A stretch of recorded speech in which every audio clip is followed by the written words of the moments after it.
Hello, folks. I'm Detroit Miracle. Yes, and indeed. Right now, I am here to have more cool comic book slash story slash fun. This such topic will be about the illustrious Diana Ross. I will also be comparing her power levels as characterized in comic book format and in the live action. Yes, Diana Ross is a part of a comic book edition, maybe two. I've seen some of them, mostly cover photo art, but she definitely is a part of a magical musical ensemble that apparently can use music in magical ways. And of course, you know, her supremacy over music would make her like a supreme music sorcerer. I mean, sorceress, not sorcerer. Those comic books of Diana Ross, I've never seen them in the comic book stores, and I know my way around comic book stores. So that tells me that she's in limited release, so that you have to order her comic books online, and but first you must find them. But you will receive a Diana Ross in comic book form who was apparently immensely influential, impacting, powerful, and incredible. All right, now let's describe Diana Ross's power levels of comparison in the live action. And as well as in any format, she's a musical goddess extraordinaire, unlike any others. She first excelled as the lead singer in a popular group, and we all know the name, the Supremes. And then she and her group would accumulate massive amounts of sales, fans, money, and good deeds, of course, by spreading their beautiful music throughout the world, which would captivate which would captivate global audiences and people, that is.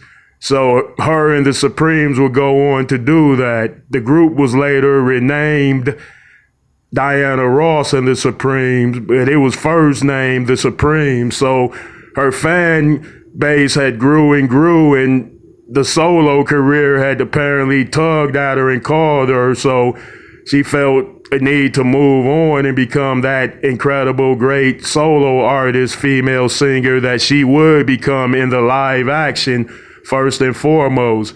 She crossed over into movies eventually, and she became famous as an actress. She had some award nominations.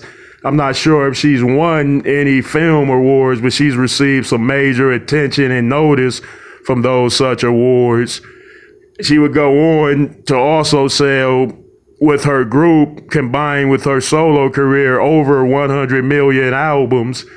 And she wasn't just popular in America as a soulful disco slash pop queen slash pop princess, whatever you want to call her, in terms of her careers at various stages of her ages.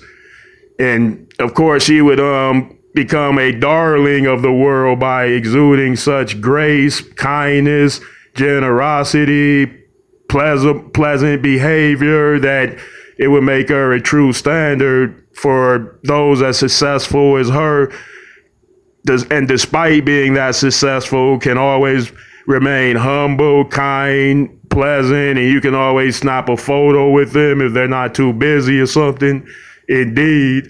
I know they're saying, wow, you're speaking out for the paparazzi. No, all the paparazzi wants to film women like her, people like her in general.